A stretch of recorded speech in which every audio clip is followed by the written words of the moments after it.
is your favorite queer journalist from the Queer Centric. I'm always trying to find new fun shows that are coming to Spokane, new ways that we can support the nightlife and the culture and have a really good time. And I just want to say, if you love the sounds of the 70s and the 80s, you miss being able to go see certain groups live in concert, the Bing in downtown Spokane has a solution just for you. And we are going to bring on a creative powerhouse. You are an talent agent. You are a performer. You are a drummer. You are everything, really.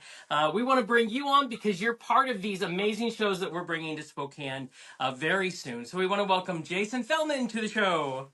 Hello, sir. Hey, thanks for having me on. Great to be here. Thank you. So I know if anybody looks, you do these kinds of shows all the time, and it makes me very tired. You are constantly on the go. Can you explain to Spokane the kinds of shows you're going to bring to us? Yes. So what we're doing at the Bing Crosby Theater is a series of tribute band shows, and these are bands that play the music of bands that you know and love from generally back in the day. And in this particular, and they look like the bands, or they sound like the bands, and they sound like the bands, and sometimes both. So in this particular case, we've got three different shows happening. We're going to have four. Unfortunately, we just found out that our Def Leppard tribute show with Hysteria this coming Saturday had to be canceled because the guitar player fell off a ladder and broke his wrist. But the good news is we still have three other killer shows. So October 19th, it's going to be Hall & Bros, which is a tribute to both Hall & Oates and the Doobie Brothers, and a whole set of yacht rock tunes on top of that. So it's for anybody who sort of loves the 70s, the smooth 70s sound, that's going to be the show for you. The following weekend, for Halloween weekend on October 26th, it's the Highway to Halloween with Shoot to Thrill AC/DC tribute. People are always asking us when they can get an all-ages show for an AC/DC tribute. So this is kind of a unique thing where if you and your family want to come check out some AC/DC, here's your chance. But so AC/DC Halloween weekend, and then at the end of November, November 30th, we've got Stone in Love Journey tribute, which is just what it sounds like. It's the music of Journey. And so for Journey fans, you're in for a treat because we do a great job with that. That's amazing. And I have to say, so I do all this reading. Is there a difference, or is it just an interchangeable thing between tribute band and cover band? Are they the same thing? That is a great question. I mean, there's no official definition, but this is the best way to parse it out. A tribute band typically does either one band, in our case, two with Hall & Bros, but typically one band they're covering, and that's it, right? Whereas a cover band typically plays a wide variety from different artists and such. And there are some hybrids of what we call genre tributes. So like an 80s tribute. Like there will be an 80s tribute, Nightwave, which isn't my show, but they're friends of mine. Nightwave, the 80s tribute, is going to be coming in the spring. So that's an example of a genre tribute, and they'll be at the Bing as well. Nice. Well, the Bing is a great venue. Have you played there before? I have not played there. I produced one show there with Petty Fever back in the spring, the Tom Petty tribute, and that's what led to these shows. And we've got more shows booked. But I will be playing. I actually play drums in Hall & Bros, so I'll be up there in a week and a half with playing drums in that band. And I happen to play drums in Stone in Love Journey tribute, so I'll be there twice over the next couple of months. Super excited. Now, for a very, very long time in my 20s, I was a wedding singer, and Journey is probably one of the most requested bands to cover that I ever got. So I have no doubt that there will be a lot of energy in the air when you do those. When you're doing these shows, what's your favorite? Do you have a favorite song of each of these groups that you love it when you get to play that song? Oh, yeah. So for the Journey band, it's actually the song Escape. It's the title track off the Escape album. It's a little more of an obscure song, but as a drummer, it is really fun to play. And then I'd say for the Hall & Bros, I would probably say it's probably a toss-up between Rich Girl, Rich Girl, or by Hall & Notes or Taking It to the Streets by Doobie Brothers is another one that on drums is really. And one of the interesting things about the Doobie Brothers that a lot of people might not realize is that the Doobie Brothers actually have two drummers. We don't take two drummers along with us, although we do have a percussionist. So as a result, I have to sometimes develop parts that sort of are a hybrid of the two drum parts, which is always kind of fun. Yeah. You have to be two different drummers at the same time. That is your At the same time, your job. You know, I read something interesting. I read that you years ago had done an album of your own original music, but in the end you decided that you kind of like doing the covers more than you like do the original. Can you tell us why is that? Yeah, it was really interesting. So I recorded an album sort of as a bucket list, a bucket list item, and I was out performing it. And the thing is, the club needs you to play for like 3 hours if you're going to take the whole night, where I don't have that much music. So what I did was sort of as a gimmick, and I love 80s music because I'm a child of the 80s. I'm like, we'll make the very last set of the night all 80s music. We called it the 80s hour. And I got to tell you, it worked because people stuck around till the end, and I had so much fun. I'm like, wait a minute. I realized I didn't have a songwriting goal, and I'm an okay songwriter, but I'm not writing hits. But to play music that resonates with you from your youth, right? And it's kind of internalized, and to get that back from the audience, this sort of I'm like, that's what I got into music for. I realized that some musicians are writers, some are performers, and some have both, but most don't. In fact, most musicians who do this for a living, the vast majority don't write songs. Right. And so you're either in a symphony, playing for a musical or a cover band or, Vegas show. And if you're a performer, we're already singing in our cars, so you might as well just take it to the stage. All Absolutely. Your favorite music. I want to say you've hit what I think is the secret of almost all putting on shows is you plugged in to nostalgia. Nostalgia is such a huge part of who we are. We get to celebrate parts of our lives that always made us so happy.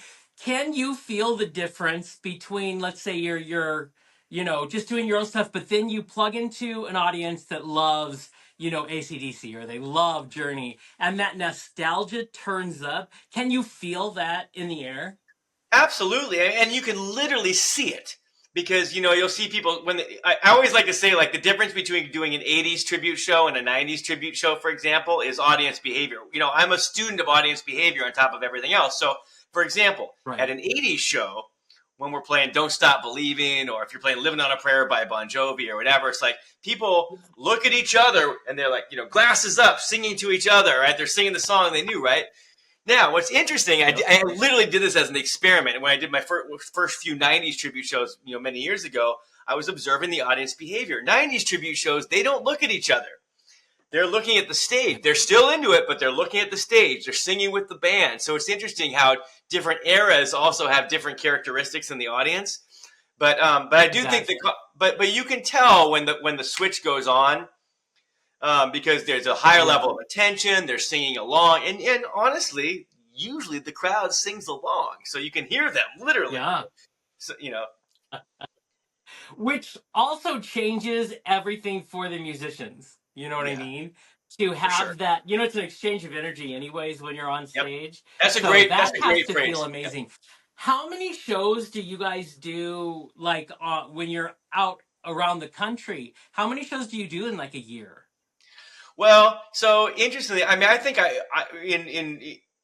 there's a sort of it depends on who's answering. So as a promoter, I'm probably doing maybe 400 shows a year, right? It's a lot. As a musician, I'm probably playing like 60, but I'm not doing them across the country. Most of it is in the Northwest. That's why I play in multiple bands, right? Because you have a choice, right?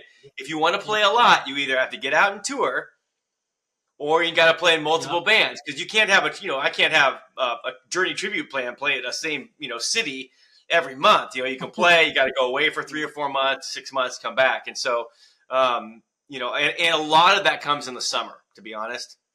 For sure. Like, I'm only playing 4 shows personally this month. I might do 4 shows a week over the summer. So the summer is the great. Yeah. But I've got to say, for those of us, as you know, being in the Pacific Northwest, Spokane's been getting chilly. We've been getting a little cold. So nothing like a show like this that'll warm you right up. Plus, I love seeing people.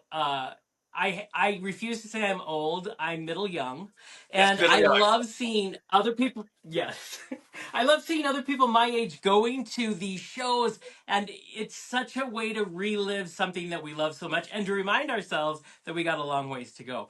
I have to talk about something else I found interesting that you do. You do something called Hairfest, the mother of all tribute festivals. Yeah. Can you tell us a little about that?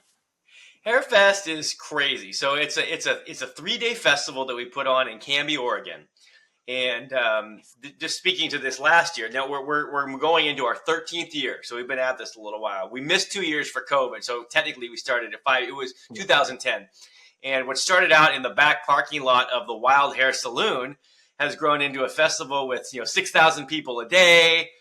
We had 27 bands, 3 stages. The music, there's 29 hours of music through that span. Like the Saturday of Hairfest starts at 9 a.m. and goes till 1 a.m. almost nonstop. And Nice. so we have about maybe 3,000 people who spend the night. So we have overnight camping, RVs and such. Yeah. And that one is more centered mostly in the 70s and the 80s with a little bit into the 90s. Now, we actually just last Yeah. weekend, we had in Moses Lake, Washington, nearby there, and we'll do it again next year, is the 90s Flannel Fest. And that's like Hair Fest, but it was just it's much smaller because it was just our 3rd year, but it's all 90s bands. Right. But interestingly, talking about audience behavior and reactions to music, part of the reason why we launched the 90s festival is that it's a different vibe and it's a different demographic. Yeah. And what's also fascinating is that I call tribute bands have what I call the donut demographic, because what happens is you get the parents, and then you have a big hole in the middle, and then you get their adult children. Yes. Because it's what you listen to growing up with your parents. And so they're into it too, but for different reasons. It's the songs of their childhood that is connected to their parents. And so at the Hair Fest, it's like you see a lot of 50 and 60-year-olds, right? I mean 40 to 60, right? But then you got a bunch of 20-year-olds, Right. and now 30-year-olds, right? Yeah. At the Flannel Fest, you're either young 20s or your 40s and 50s. So we're now at the Flannel Fest, people are getting old enough that we have their kids at these things. It's fascinating. It was our biggest growth demographic was the 20-somethings at Hairfest. Wow. Yeah. I love it. It's a way we can do generational connecting through music, which there's no better way to do that. I would be remiss if I did not ask this next question that I'm really curious. Have you ever met any of the members of any of the bands that you play tribute to? Yes. So yes. So that we have, I guess, two anecdotes around our Journey tribute band. One of them dates back to an earlier, I want to say 2015. It was a while ago now, earlier stage, but we actually did a radio station appearance where Dean Castronovo, who's actually from Oregon, he's from South. He made an appearance because Journey was coming, and he made an appearance and actually played with the band, which was super fun. And I actually got to ask him, like, hey. I was like, so what do you guys think about tribute bands, really, right? And his answer was, you know what? The band thinks it's great because it means we're still relevant, right? If it keeps the carries the forward. Yeah. Nobody's confusing us with the real Journey. We're not playing at the stadium. You know what I mean? And so that was really cool, and couldn't have been a nicer guy. What's even crazier? This is an amazing story. So right as the summer coming out of COVID, a guy by the name of Todd Jensen had joined Petty Fever, who played at the Bing back in the spring, as their bass player. Now, his background is fascinating. He used to play bass for like David Lee Roth, for Ozzy Osbourne, like the real ones, right? So he's a national level touring guy who had finally sort of gotten to the phase of his career who was like, I'm ready to kind of stay home now and kind of settle in. And Petty Fever does a lot of work. And so anyway, he joined the band. I asked the lead singer, I'm like, Frank, are you worried that he might get a gig and leave the band at some point? And he's like, well, no, it would take he said, I asked him about it, and, he said that it would take a pretty amazing gig, and yada, yada, yada. Todd Jensen is now the bass player for the real Journey. Oh, nice. Yeah, and has been for about 2 years. So Todd is a friend of the scene. We all know him. Half of the people who we play with have played in bands with him. He's a name guy. Again, nicest human being you would ever meet. Couldn't happen for a nicer guy. But it's like, I remember when Frank called me and said, he's like, the Tom Petty is like, well, got some bad news. We're losing Todd. And I'm like, but he's like, but I can't tell you who it is. And I'm thinking to myself, it's got to be Journey. Because I knew he knew the Journey guys. Right. So we actually are friends with the Journey bass player. I never ask him about it. I never ask for. I let the boundary up, but right. it's Yeah. really it's fun to see. It's fun to see. I love that. We're super excited in Spokane. Spokane, remember, if you asking for your favorite song from the DJ, just imagine watching your favorite song on stage, played live. These are the shows for you. So, really quick, why don't you remind us again about the 3 shows and when they are coming Yes. to Spokane? Yeah, so Saturday, October 19th is Hall and Bros, which is the music of Hall and Oates, Doobie Brothers, plus lots of yacht rock.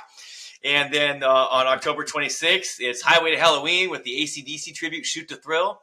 And then at the end of November, November 30th, my band Stone and Love Journey tribute at the Bing Crosby. Yep.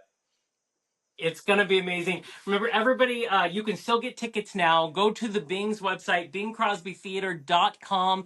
Purchase your tickets. I say treat yourself. Go have a really good time and celebrate the music that was important to a lot of us as we grew up. I cannot thank you enough for spending time with us. And we're super excited that you're going to be in our town actually playing some of these shows. So Can't wait. thank I you am so much. really excited. Really excited. Thank you for having me on. Of course. Okay, everybody. Remember to keep checking thequeercentric.com. We will keep you up to date on the fun and the culture and the joys you can have in our own hometown. So until then.